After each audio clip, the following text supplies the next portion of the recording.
আকাশবাণী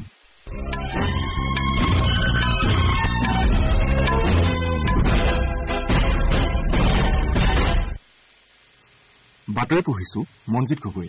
এতিয়া প্ৰধান বাতৰিসমূহ হ'ল প্ৰধানমন্ত্ৰী নৰেন্দ্ৰ মোদীয়ে আজি মুম্বাইত ২৯,৪০০ কোটিৰো অধিক টকা ব্যয় সাপেক্ষে পথ ৰেলৱে আৰু বন্দৰ খণ্ডৰ কেইবাটাও প্ৰকল্পৰ উদ্বোধন আৰু আধাৰশিলা স্থাপন কৰিব। ৭খন ৰাজ্যৰ ১৩টা বিধানসভা সমষ্টিত উপ নিৰ্বাচনৰ ভোট গণনা আজি অনুষ্ঠিত হ'ব।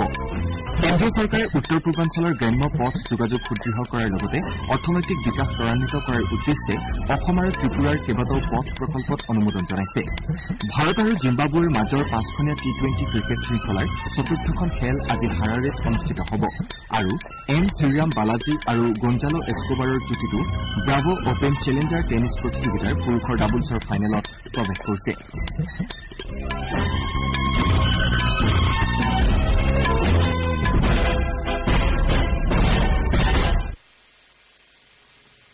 প্ৰধানমন্ত্ৰী নৰেন্দ্ৰ মোদীয়ে আজি মুম্বাইৰ গোৰেগাঁৱৰ NESCO প্ৰদৰ্শনী কেন্দ্ৰত ২৯,৪০০ কোটিৰো অধিক টকা ব্যয় সাপেক্ষে পথ ৰেলৱে আৰু বন্দৰ খণ্ডৰ কেইবাটাও প্ৰকল্পৰ উদ্বোধন আৰু আধাৰশিলা স্থাপন কৰিব। বিয়লিৰ ভাগত শ্ৰীমোদীয়ে ভাৰতীয় বাতৰি সেৱা সচিবালয়ত INS টাৱাৰ মুকলি কৰিব। ভ্ৰমণকালত প্ৰধানমন্ত্ৰীয়ে ১৬,৬০০ কোটি টকাৰে নিৰ্মাণ কৰিবলগীয়া থানে বৰিবলী সুৰংগ প্ৰকল্পৰ আধাৰশিলা স্থাপন কৰিব। প্ৰায় ১২ কিলোমিটাৰ দৈৰ্ঘ্যৰ এই দ্বৈত টিউব সুৰংগৰ ফলত থানে আৰু বৰিবলীৰ মাজৰ যাত্ৰাপথ ১২ কিলোমিটাৰ হ্ৰাস পাব। ইয়াৰ ফলত যাত্ৰাৰ সময় প্ৰায় এঘণ্টা ৰাহি হ'ব। প্ৰধানমন্ত্ৰীয়ে লগতে ৬,৩০০ কোটিৰো অধিক টকা ব্যয় সাপেক্ষে গোৰেগাঁও মুলুণ্ড লিংক ৰোড প্ৰকল্পৰ সুৰংগ নিৰ্মাণ কামৰো আধাৰশিলা স্থাপন কৰিব। তেওঁ নবী মুম্বাইৰ টুভেট কল্যাণ য়াৰ্ড ৰিমডেলিং আৰু গতিশক্তি বহুমুখী মালবাহী কেন্দ্ৰৰো আধাৰশিলা স্থাপন কৰিব। ইয়াৰ উপৰি শ্ৰীমোদীয়ে লোকমান্য তিলক ৰেল ষ্টেচনৰ নতুন প্লেটফৰ্ম আৰু ছত্ৰপতি শিৱাজী মহাৰাজ ষ্টেচনৰ সম্প্ৰসাৰিত ১০ আৰু ১১ নম্বৰ প্লেটফৰ্ম ৰাষ্ট্ৰৰ নামত উৎসৰ্গা কৰিব। একেদৰে প্ৰধানমন্ত্ৰীয়ে প্ৰায় ৫,৬০০ কোটি টকা ব্যয় সাপেক্ষে মুখ্যমন্ত্ৰীৰ যুৱ কাৰ্য প্ৰশিক্ষণ যোজনা শুভাৰম্ভ কৰিব। ১৮ৰ পৰা ৩০ বছৰ বয়সৰ যুৱক যুৱতীসকলক দক্ষতা বিকাশ আৰু উদ্যোগত কাম কৰাৰ অভিজ্ঞতা আহৰণৰ সুযোগ প্ৰদানে এই নবেচি কাৰ্যসূচীৰ মূল উদ্দেশ্য। ৭খন ৰাজ্যৰ ১৩টা বিধানসভা সমষ্টিত উপ নিৰ্বাচনৰ ভোট গণনা আজি অনুষ্ঠিত হ'ব। পশ্চিমবংগৰ ৰায়গঞ্জ, ৰাণাঘাট দক্ষিণ, বাগদা আৰু মানিকতলা, হিমাচল প্ৰদেশৰ দেহেৰা, হমিৰপুৰ আৰু নালাগড়, উত্তৰাখণ্ডৰ বদ্ৰীনাথ আৰু মংগলোৰ, বিহাৰৰ ৰূপৌলী, মধ্যপ্ৰদেশৰ আমৰৱাড়া, তামিলনাডুৰ উইক্ৰবন্দী আৰু পাঞ্জাৱৰ জলন্ধৰ পশ্চিম আসনৰ বাবে বুধবাৰে ভোটগ্ৰহণ কৰা হৈছিল। কেন্দ্ৰীয় চৰকাৰে উত্তৰ পূৰ্বাঞ্চলৰ গ্ৰাম্য পথ যোগাযোগ সুদৃঢ় কৰাৰ লগতে অৰ্থনৈতিক বিকাশ ত্বৰান্বিত কৰাৰ উদ্দেশ্যেৰে অসম আৰু ত্ৰিপুৰাৰ বাবে কেইবাটাও প্ৰকল্পত অনুমোদন জনাইছে। গ্ৰামোন্নয়ন মন্ত্ৰালয়ে ৩৭৮ কোটিৰো অধিক টকা বিনিয়োগেৰে অসমত প্ৰধানমন্ত্ৰী গ্ৰাম চড়ক যোজনাৰ অধীনত ৫৬৩ কিলোমিটাৰ দৈৰ্ঘ্যৰ ৭৮টা পথ আৰু ১৪খন দলং নিৰ্মাণত অনুমোদন জনাইছে। মন্ত্ৰালয়ে ত্ৰিপুৰাৰ বাবে ১১৪ কোটি টকা বিনিয়োগেৰে ১১৮ কিলোমিটাৰ দৈৰ্ঘ্যৰ ৪২টা পথ নিৰ্মাণত অনুমোদন জনাইছে। মন্ত্ৰালয়ে কৈছে যে এই প্ৰকল্পসমূহে স্বাস্থ্য, শিক্ষা আৰু বাণিজ্যৰ দৰে অত্যাৱশ্যকীয় সেৱাসমূহৰ সুবিধা উন্নত কৰাৰ লগতে গ্ৰামাঞ্চলত সংযোগ বৃদ্ধি কৰিব।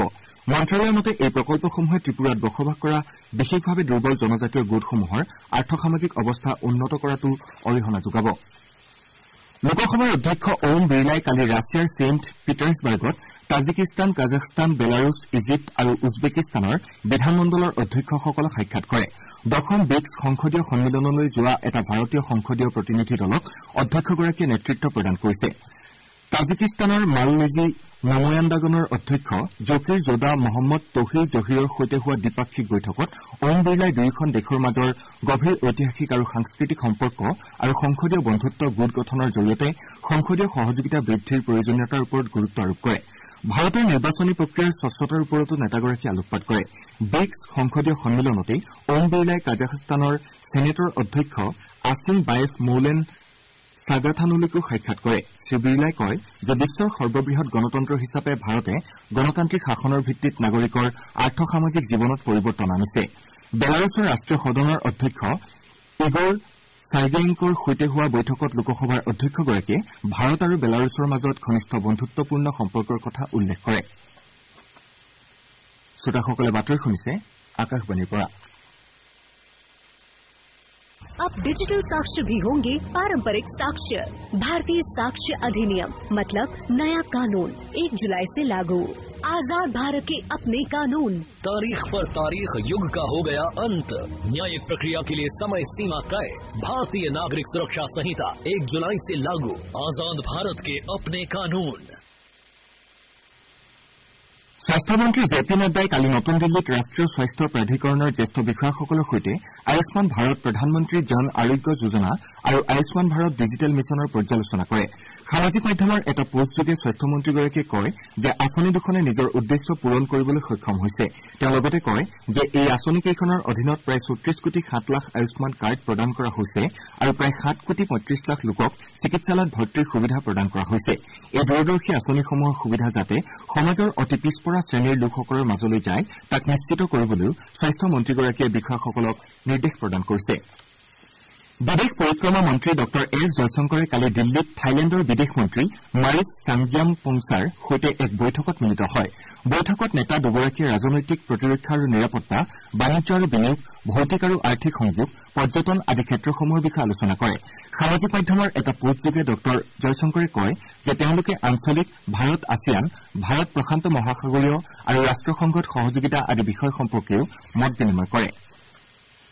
ভাৰতীয় প্ৰযুক্তিবিদ্যা প্ৰতিষ্ঠান দিল্লী আৰু প্ৰচাৰ ভাৰতীয়ে আজিৰে পৰা দিল্লীৰ ত্যাগৰাজ ষ্টেডিয়ামত দুদিনীয়া ৰবট প্ৰতিযোগিতা DB ৰবকন ইণ্ডিয়া 2024ৰ আয়োজন কৰিছে। এই প্ৰতিযোগিতাত দেশৰ বিভিন্ন প্ৰান্তৰ 45খন মহাবিদ্যালয়, বিশ্ববিদ্যালয় আৰু প্ৰতিষ্ঠানৰ 750 জনৰো অধিক শিক্ষাৰ্থীয়ে অংশগ্ৰহণ কৰিব।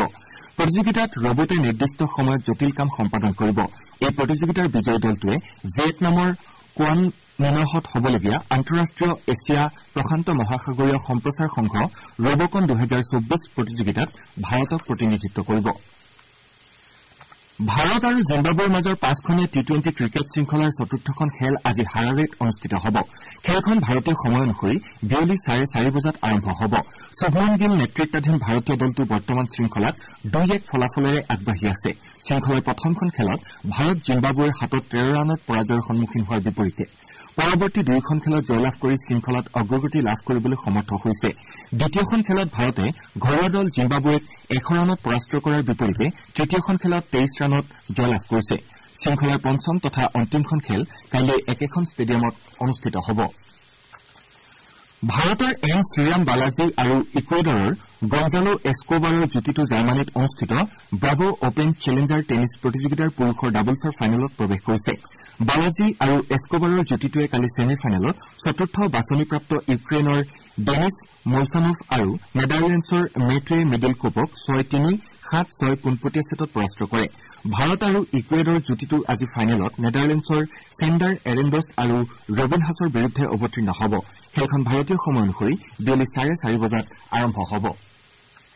সপ্তম বাছনিপ্ৰাপ্ত জেছমিন পাৱলিনি আজি উইম্বলডন টেনিছ প্ৰতিযোগিতাৰ মহিলাৰ ছিংগলছৰ ফাইনেলত 31 সংখ্যক বাছনিপ্ৰাপ্ত বাৰ্বৰা ক্ৰাইজিকোভাৰ বিৰুদ্ধে অৱতীৰ্ণ হ'ব।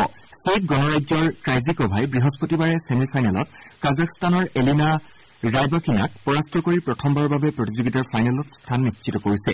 আনহাতে ইটালীৰ পাৱলিনিয়ে ক্ৰৱেছিয়াৰ ডোনা ৱেকিছক পৰাভূত কৰি ফাইনেলত প্ৰৱেশ কৰিছে। ইফালে প্ৰতিযোগিতাৰ পুৰুষৰ ছিংগলৰ ফাইনেলত কাইলৈ 7 বাৰৰ চেম্পিয়ন নভাক জকোভিচ যোৱাবাৰৰ চেম্পিয়ন কাৰ্লোছ অলকাৰাজৰ সন্মুখীন হ'ব।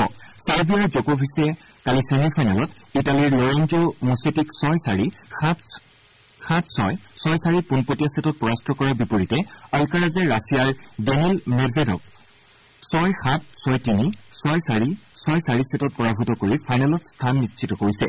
ইপিনে পুৰুষৰ ডাবলছৰ ফাইনেলত আজি ব্ৰিটেইনৰ হেনৰী পেটন আৰু ফিনলেণ্ডৰ হেৰী হেলোবাৰৰ যুটিটো অষ্ট্ৰেলিয়াৰ মেক্স পৰুছেল আৰু জৰ্ডান থম্পছনৰ বিৰুদ্ধে অৱতীৰ্ণ হ'ব। একেদৰে মহিলাৰ ডাবলছৰ ফাইনেলত আজি দ্বিতীয় বাছনিপ্ৰাপ্ত কানাডাৰ গেব্ৰিয়েলা ডাবস্কি আৰু নিউজিলেণ্ডৰ এৰিন ৰোটলিফ চতুৰ্থ বাছনিপ্ৰাপ্ত চেক গণৰাজ্যৰ কাটৰিনা চিনায়াকোভা আৰু আমেৰিকাৰ টেইলৰ টাউনছেণ্ডৰ বিৰুদ্ধে অৱতীৰ্ণ হ'ব। কাইলৈ হ'বলগীয়া মিক্সড ডাবলছৰ ফাইনেলত পোলেণ্ডৰ জন জেলেন্সকি আৰু টাইৱানৰ চু ৱে চিহৰ যুটিটো মেক্সিকোৰ চেণ্টিয়াগো গঞ্জালেছ আৰু গুলিয়ানা আলমুছৰ মুখামুখি হ'ব। বাতৰি শেষ হোৱাৰ পূৰ্বে প্ৰধান বাতৰিকেইটা আকৌ এবাৰ পঢ়ি দিছো। প্ৰধানমন্ত্ৰী নৰেন্দ্ৰ মোদীয়ে আজি মুম্বাইত ২৯,৪০০ কোটিৰো অধিক টকা ব্যয় সাপেক্ষে পথ ৰেলৱে আৰু বন্দৰ খণ্ডৰ কেইবাটাও প্ৰকল্পৰ উদ্বোধন আৰু আধাৰশিলা স্থাপন কৰিব ৭খন ৰাজ্যৰ ১৩টা বিধানসভা সমষ্টিত উপ নিৰ্বাচনৰ ভোট গণনা আজি অনুষ্ঠিত হ'ব আৰু এম শ্ৰীৰাম বালাজী আৰু গঞ্জালো এস্কোবাৰৰ যুটিটো ব্ৰাভো অপেন চেলেঞ্জাৰ টেনিছ প্ৰতিযোগিতাৰ পুৰুষৰ ডাবলছৰ ফাইনেলত প্ৰৱেশ কৰিছে এতিয়া বাতৰি ইমানতে শেষ হৈছে